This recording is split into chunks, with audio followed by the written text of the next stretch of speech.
Live from clickorlando.com, this is News 6 at 5:30. This is a News 6 Plus takeover. Here now is Lisa Bell and Candace Campos with Florida Foodie. Hello and welcome back to Florida Foodie. I'm your host, Candace Campos, along with our producer, Thomas Mates. Hello. Disney Springs is a destination for tourists and Floridians alike, and the food there is a big part of the draw, of course. Disney curates some of the best food vendors from all across the country. One of their latest additions is a staple of the Pacific Northwest. Thomas and I know it very well. Today, we are so happy to be joined by Tyler Malek, the mind behind Salt and Straw. Tyler, thank you so much for joining us from the Pacific Northwest. Oh my God, this is so fun. Yeah, thank you. It's what we call the upper left side is what the Pacific Northwest calls it. About as far from Florida as it gets, I think, is what we call it. Yeah, Yes. pretty much. Having made that drive, I can attest. Okay, so let's just start off with the first question. Salt and Straw. Somebody might not understand what that is. So for somebody who's never heard of Salt and Straw, what is it all about? Yeah, so my cousin and I started this company 12 years ago here in Portland, just as a food cart. And we had this dream of creating a space where people get together. They get to meet their friends and neighbors, learn about the food around them. And we curated that way of kind of providing a service or providing an experience for people where they get to learn about the food around their city.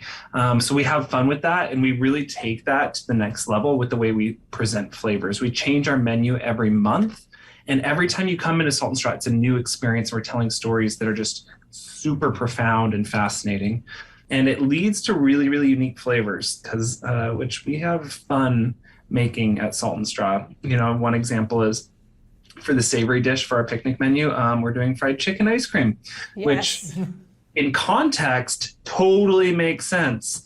If it's taken out of context, it's a little funky. So that's where it's all about the experience and how do you kind of build this context for customers and for guests that completely changes their perspective on food, you know? And why ice cream? I mean, Portland has like a ton of food carts serving all kinds of different things, dumplings and burgers and everything you can imagine. Why ice cream of all things to convey this message?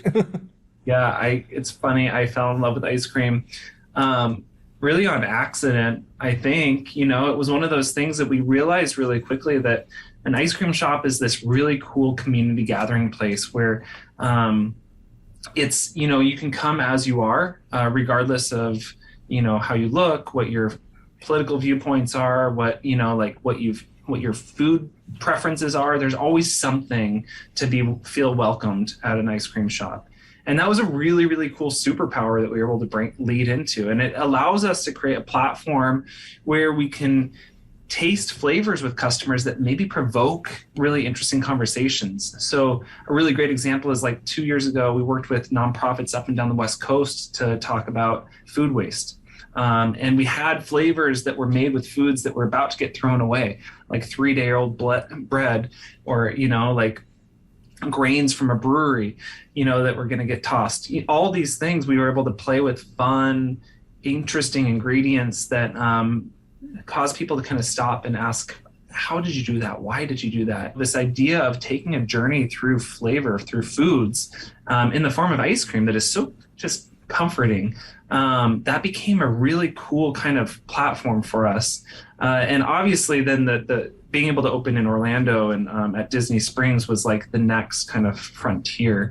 Do you feel like you also have a different vibe, a different flavor, a different like look of stuff when you talk about, you know, going to the East Coast, especially here in Florida? Oh, 100%. Yeah, that was probably the craziest thing. I remember, actually, you'll love this because there's a coffee maker in Miami that I was kind of friends with because he had been making coffee, you know, in early 2010s at Stumptown Coffee, which is our kind of famous coffee maker in Portland. And he moved to Miami and started making coffee. And he told me all about his philosophy of making coffee. And the biggest thing that I remember, the lesson he learned was that he was trying to, you know, like he thought that he could just bring Portland, that style of like blonde roast and, you know, single origins and just like copy and paste it in Miami. And he quickly learned that he was failing because there is a heritage around, especially kind of that more Cubano style coffees, like darker, richer, chocolatier, a little bit of tobacco flavor, pulling a little bit of tobacco flavor out of your coffee beans. And I loved that story so much. It hit me in my heart, because I have a lot of pride in the Pacific Northwest. We're doing really cool things with locally grown olives. We work with a wasabi, like real wasabi. The only place outside of Japan that really wasabi is grown is in Oregon. So there are all these little fun stories that we intersperse, and we realize we have to find those fun stories also in Florida, and we have to infuse those into our flavors. As we've been talking, you keep saying like, oh, I have a friend, he's a coffee roaster. I have a friend who runs a salty donut. Yeah, and right. Isn't that, you guys have made a point of making like so many connections with, locals in Portland, local farmers, local, producers of baked goods and stuff like that. What sort of connections have you guys made in the Orlando area so far?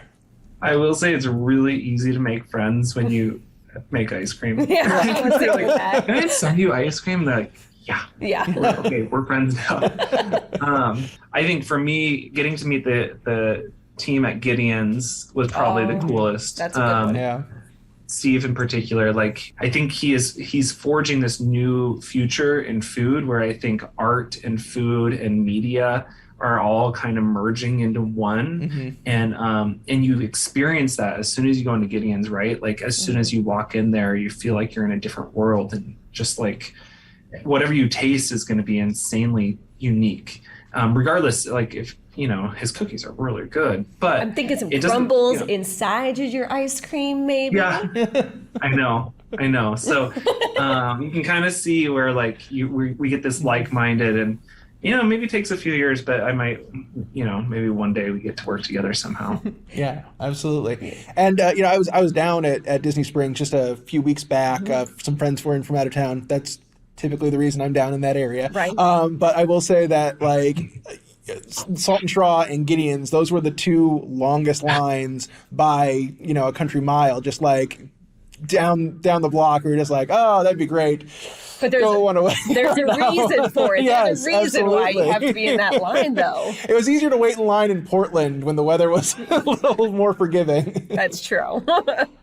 I think Disney Springs it's wild. I think they've especially over the last few years, they've made this like concerted effort to lean into becoming a food experience. And you can even see how many new restaurants are opening in Disney Springs. It's really bonkers. And I think it's kind of interesting. I think it's going to be really cool over the next few years to see how many really profound food brands are going to be opening there. And I could see, I think it already is an international destination, but just like for foodies alone, I think it's going to become this intense, really cool destination. I mean, how did you have to revamp your thinking when it came to some place like an Anaheim or, a Disney Springs? The fact is, like, if you're at Disney, you have been transported to a different mind wave, like, right? You're like in this creative space. And that means that we can't do anything to mess that up. If you have napkins scattered across the table on accident, that snaps someone out of it, and you can't do that because this is a very special moment for people and for their families. And this is maybe once in every 10 years that a lot of people get to come. And that I think that we had to really take that to heart, the respect of where people are coming in and how important it is for them. For our customers, and really lean into it, comparing ice cream tasting to wine tasting, and that's really resonated with our customers. Still ahead, taking the science of flavor to a whole new level. We took croissants and we ripped the croissants into little pieces and deep fried it in chicken fat. More Florida Foodie when we come back. Florida Foodie is back, and today Thomas and I meet the man behind Salt and Straw. It's a Portland, Oregon-based creamery known for having eccentric ice cream flavors, also using locally grown ingredients. Let's just get to the nitty-gritty here about how you come up with these flavors. I mean, some of them that we look at, there's a traditional one that I just love. It's the balsamic vinegar and strawberry, black pepper, deliciousness. Yeah. That's like a classic Italian. Yeah. But then you also then have chunks of blue cheese and pear. So Tyler, how did you just, start throwing things together and making them work? Like, what was that process like? Yeah. And work as ice cream, especially, Correct. because like pear and blue cheese, like on its own, sure, it's great, but as ice cream. It was one of the first 10 flavors I ever created at Salt and Straw. Now we've got maybe 1,200. The first 10 was our pear and blue cheese ice cream, which I love. It's still to this day one of our core flavors. It makes you stop and go, huh? Do I And want then you it? taste it, you go, oh my God. Yes. Yeah, that's my favorite. Oh, and sometimes people will slap the table and say, oh my God, that's so good. And so combining with pears, which pears are secretly one of our top exports out of Oregon. We make grow a lot of pears out here. I thought that was a really fun combination because you just add that little bit of sweetness that blends with kind of that funky, all the bacteria, the good bacteria in that blue cheese. Bacteria and ice cream. It's good. It's real so good. It combines and almost tastes like bubble gum. That's a funny one, actually, because every once in a while kids will ask for bubble gum ice cream and we tell them to close their eyes and eat that one. And they're like, oh my God, I love this. But some way the blue cheese and the pear have this wild flavor affinity. You had mentioned the fried chicken ice cream. Walk me through that. I'm having a hard time picturing it in my head. Are there pieces of fried chicken in it? That was, I have to say it's probably one of the hardest flavors we've ever created. One of the hardest flavors that actually tasted good. I should add a caveat because we've had a lot of good flavors that we've given up on. We tried to do it Oregon crab roll ice cream. Okay. Tyler, It did not work. you had to go home after that Be one. very glad that I didn't serve it to anyone. But the fried chicken ice cream is really good. It's like people are freaking out about it right now because it's so delicious. And we partnered with this fried chicken company up in Seattle called Zell's Famous Chicken. And if you haven't been there and you're in the Pacific Northwest, go now. Their fried chicken is out of this world. And we started using some of their ingredients to figure out how to get this fried chicken ice cream or flavor into ice cream. So from a foodie perspective, it's actually a really fun recipe. And I think we invented something that people should key in on because this is really neat.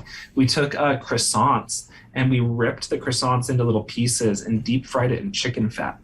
Okay, I'm interested. So we got all of the savory flavor of the fat without the white meat, because it turns out the more we tried to put chicken meat in ice cream, the worse the test went.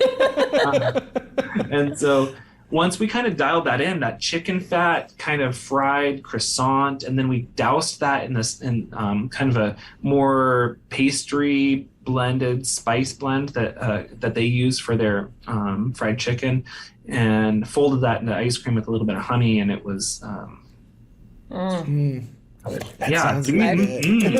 No, Yeah, you went from to But you guys have put meat in ice cream before. I believe I recall a Thanksgiving flavor that had turkey in it. I'm not scared to put meat in ice cream. Don't get me wrong. And it took 20. This was the 22nd try for the fried chicken ice cream that finally tasted good. Once we got those little clusters of the kind of homemade chicken and a biscuit type croissants, that unlocked everything. They were so delicious. Is there one flavor that you're like, I'm just going to throw this stuff together and just see what, sometimes a 10-year-old first day, they're in the kitchen and they're like, well, I like this and I like this and let's see what happens. Is there one of those boom moments for you? Yeah, I will say every year we get to work with, we do kind of a competition with kids all around the country. We have fourth graders and below submit flavors to us.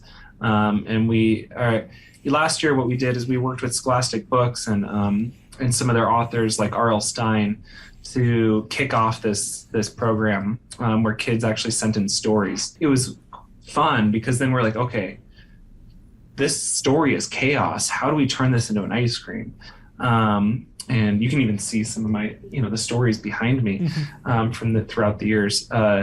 It becomes this journey of how do we kind of get in the head of this kid and figure out what they meant by this flavor, what they meant by this word, So that's my favorite. In my kitchen, we've got a team of about 100 in our kitchen making ice cream by hand. And everything that we make, all those croissants and deep frying and tossing, it's all done by hand. Wow. So it's a labor of love, for sure. And then about 5 of us are just constantly working on new flavors because we think like if we can stay ahead and really think about this a year in advance, that makes a big difference. So it allows us to work with our farmers. We need to coach them on planting certain crops for us, or work with our partners like a fried chicken company. It allows us months and months to work on back and forth tastings. So we're working on next year's flavors as we speak. You're not going to tell us any of them, are you? I don't know. Just kidding. I'm the worst at grilling anybody with questions, so I'm a pushover. If you say no, I say okay. So what next, Tyler? Are you guys thinking about someplace else in Florida? Are you going to expand somewhere else? Yeah, I mean, we obviously are just super excited to be opened in Orlando. It'd be fun to keep growing just because the city is so neat and our team is incredible. It'd be incredible to be able to offer more opportunity to grow in that city for our team members. Good job, Orlando. Right? Yeah. Represent. All right. So if people want to find more information about you, how can they find you? This is the time to say it all. Yeah. So we ship our ice cream free shipping across the entire country. So especially when we have new menus drop on the first Friday of every month, check that out at saltandstraw.com. And we've got 27 shops across the country, 3 of them in Florida, and then the rest up and down the West Coast. So if you get to come visit us, it's really fun, and it really is an adventure. So you also have a subscription. Yeah, that's for the real foodies. Yeah. Yeah, that's like intense. Yeah. Sometimes I'll send them special notes like, hope you like this one. We try to send them the new flavors early too, so they can really be in the know. Thomas and I just looked at each other like, I'll go halfies with you. We couldn't have it shipped to the newsroom. Yes, we can. I looked. We just don't have to tell anybody. Someone would eat it. Yeah. I'll send you pint koozies so you can hide them. Do you have those? Yeah, of course. Yeah. Of course. Yes, of course we do. Have you seen our merch? The man curates 1,200 ice cream flavors. Of course he has pint koozies. Awesome. Well, Tyler, you have any other questions, Thomas? No. I think that you should share your story. Oh my gosh. Okay, so my husband and I, when we moved to from Oregon back to Florida, my husband said the first thing we need to do is we need to drive back up to Portland, and we need to go to Salt and Straw. So we had to make a whole weekend out of it to go have this ice cream. So we drove 2.5 hours, waited in line for this ice cream because this was our last hurrah. Then my husband finds out that Salt and Straw is open in Miami. So guess what? We drive down to Miami for Salt and Straw. And then Disney Springs opens. He's so excited. But you know what? There's a disappointment in his eye. There's no blue cheese and pear on the East Coast. So I said, you know what? For your birthday, for his 35th birthday, this will air after his birthday, so I'm not spoiling anything. I bought $85 worth of ice cream from Salt and Straw. But the sale pitch was, but it's free shipping. Yes. So that boy's going to have 5 pints of blue cheese and pear to last him as long as it will last, which probably won't be long. A week. You're going to have to give him, see if you can talk him into trying the guava and cream cheese donut ice cream. Yeah, that one was really good down in Miami. Yeah, that was the vibe. That was the swap out. I was like, if they're not going to have pear and blue cheese, maybe the guava and cream cheese. Maybe. But hey, you can order it. If you really want it, you can have it. So it was funny. I went up to Thomas today. I was like, I just bought 5 pints of ice cream. And it just lands on your door, right? That's what's crazy. Yeah, I'm literally watching it being shipped as we speak. So with bated breath. Yeah, exactly. Yes. Well, thank you again so much, Tyler. We really appreciate your time. It was great talking to you. I love you guys. Have a great one. And thank you so much for watching. Don't forget, you can read all about Salt and Straw and any other restaurants featured on Florida Foodie over on clickorlando.com/Florida Foodie. And if ice cream's not your thing, we've got episodes with local artisans cooking everything from award-winning ramen to giant garlic knots. It's all free to watch right now on the News 6 Plus app.